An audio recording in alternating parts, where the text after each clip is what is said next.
Hi, all. We are Cori and Kari from Our Whole Living Counseling. I'm Cori, And I'm Kari.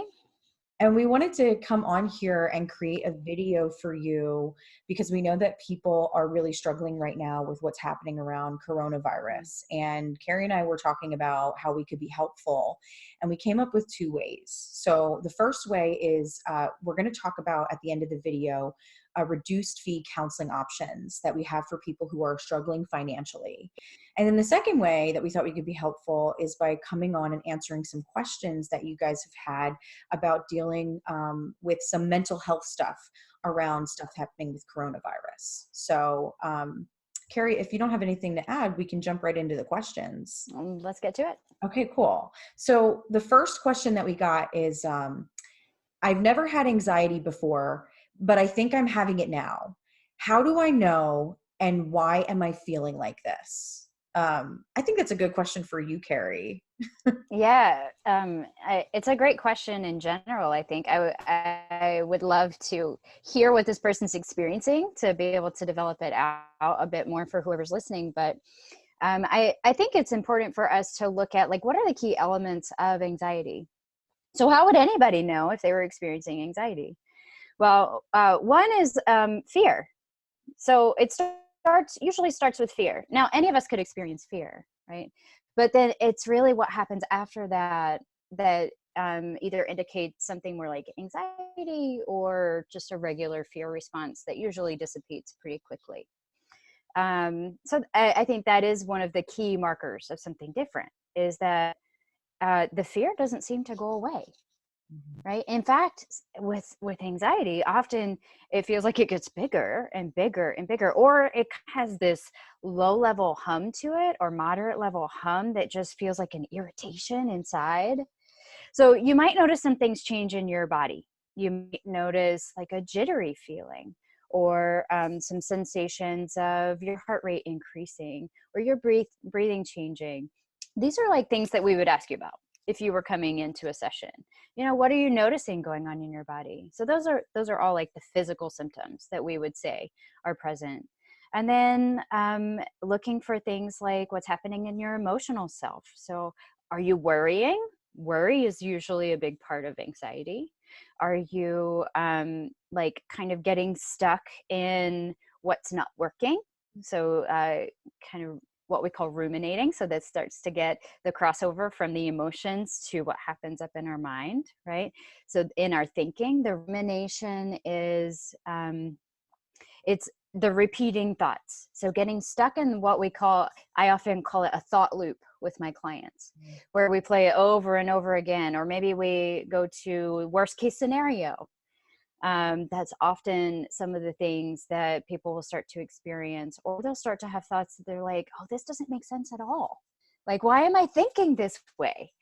And then one of the things that happens with anxiety is, once it starts to build and grow like that, if it doesn't get relieved, then the person might start to notice, I feel like way more worked up about this than maybe I should be. If you start to notice that as part of your internal conversation, it might indicate anxiety. Now, what's going on in the world is something that is a threat to all of our well-being, right? So we're actually in what we would call a global crisis.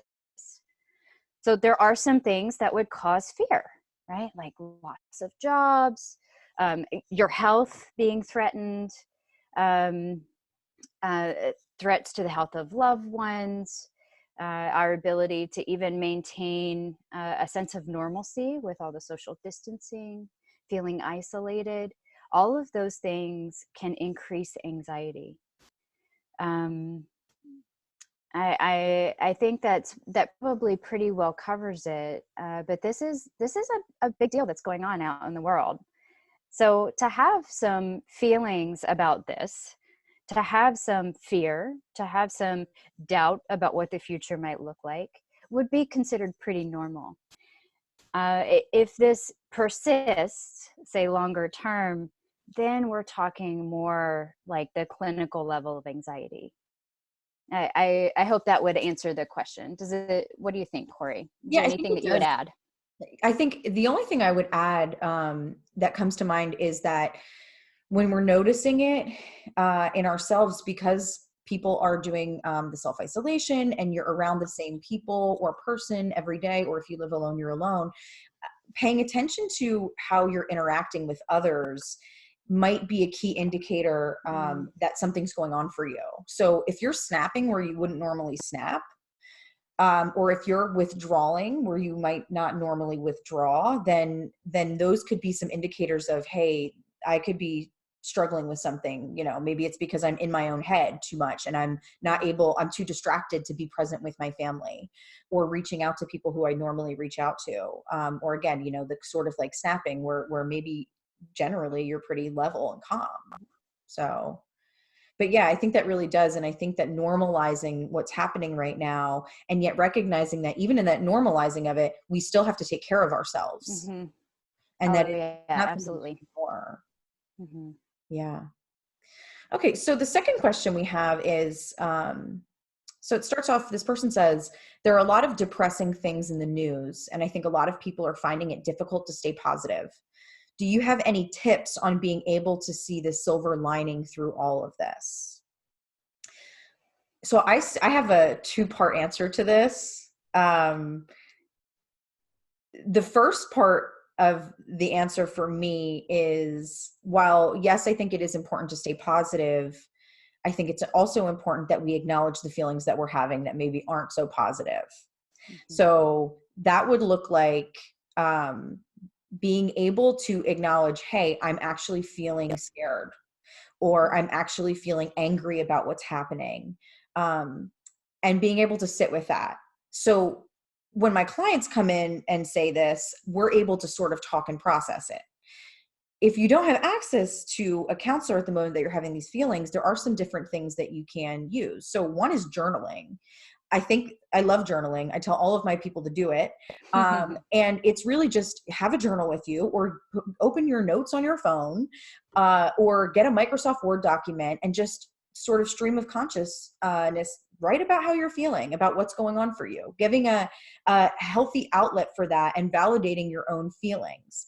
Another thing that you could do if you have someone supportive that you can trust, is talking to that person. Now, this is going to be a key part of this. You have to go to this person and say, I don't want you to try to fix this for me.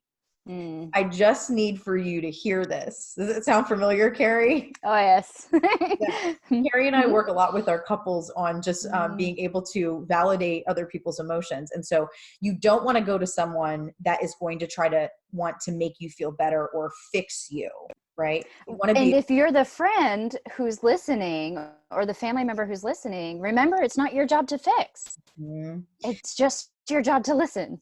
It's your job to be there and to say, hey, I hear that this experience is really scary or frustrating, or anxiety provoking for you. And what that does is that gives you really a world of opportunity to connect with other people, to maybe not feel so alone. So that's the first part of that is, of how do I get positive, is maybe don't be so positive.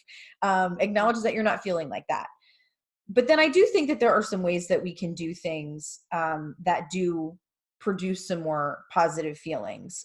Kari, something that comes to mind that I feel like you've talked about before is gratitude. Yeah, absolutely.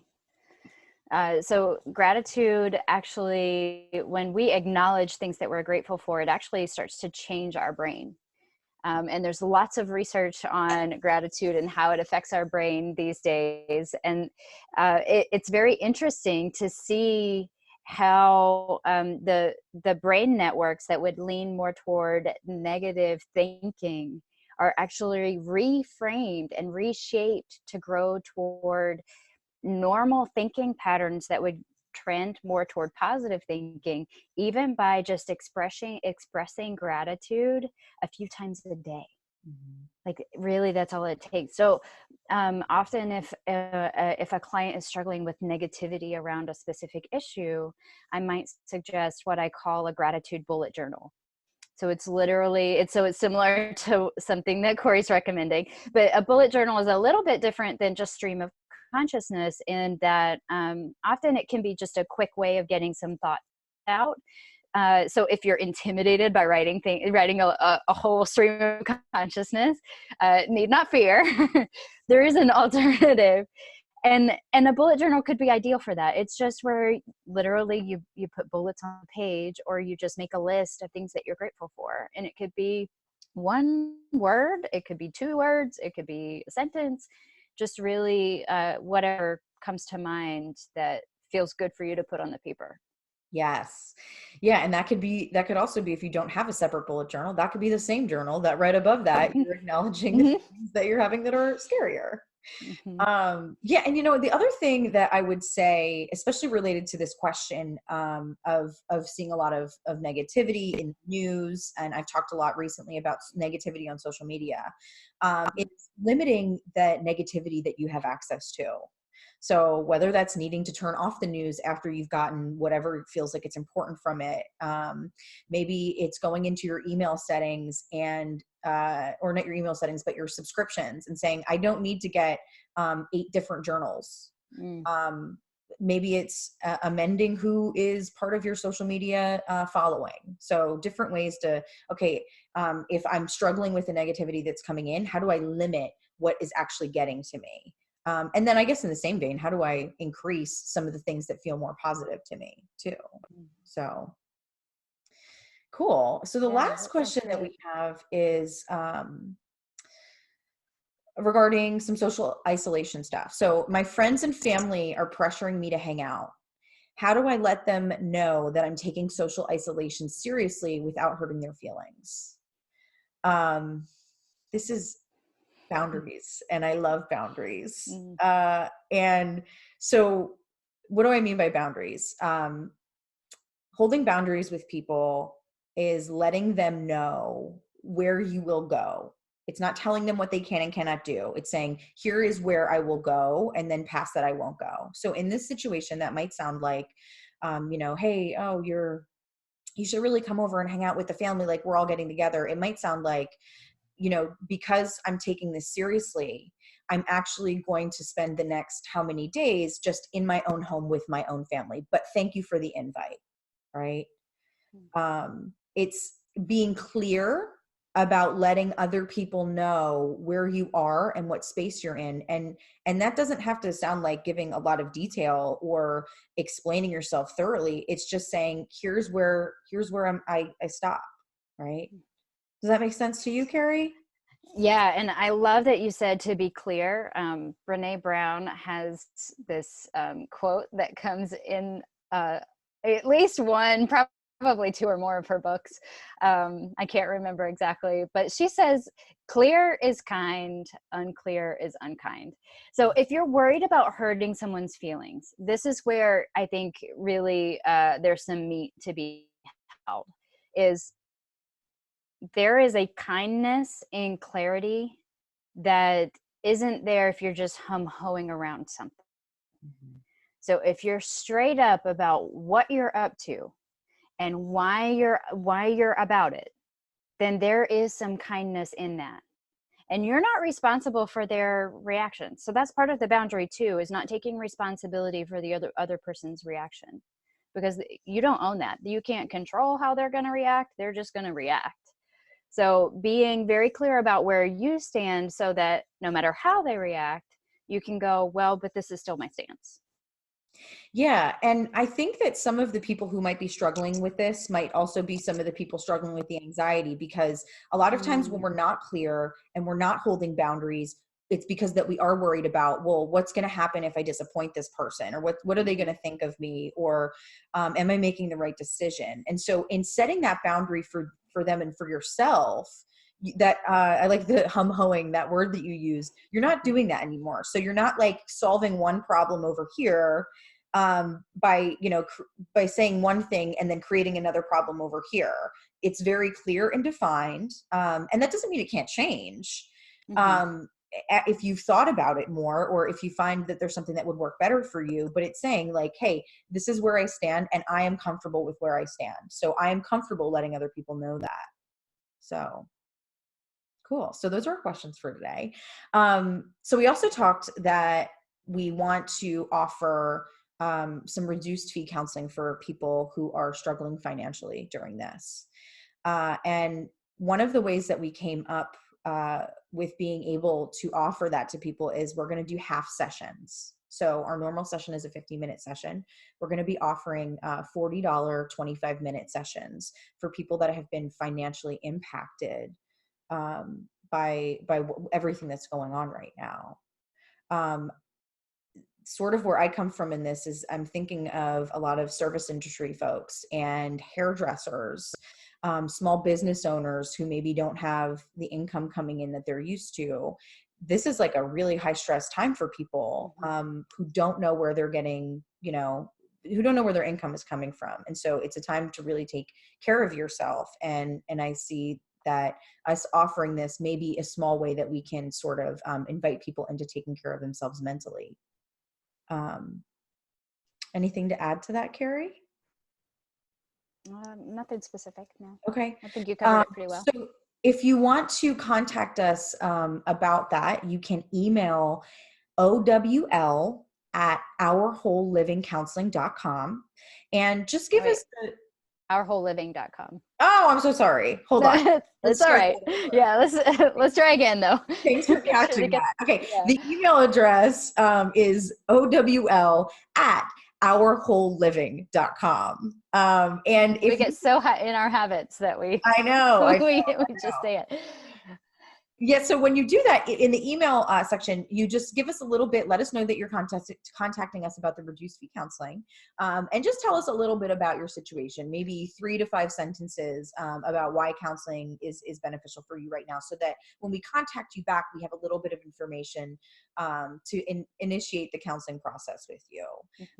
And also, we're also offering half sessions to people who maybe don't have a financial need for it right now at half of our rate. So if you just sort of need a place to process stuff that's happening around what's going on in our lives right now, but you don't necessarily feel like you need a full session, that's also available to you. So cool. Well, Kari, this was fun. Yeah. So I'm thinking that if you guys have more questions for us, feel free to contact us on Facebook, through our email address, through our website, www.ourwholeliving.com. And we'd love to answer any more questions that you have or address any concerns that you have during this. So cool. Well, thanks, Kari, for coming and doing this. Yeah. Thanks for hosting, Cori. Yeah, absolutely. Guys, stay safe and stay well.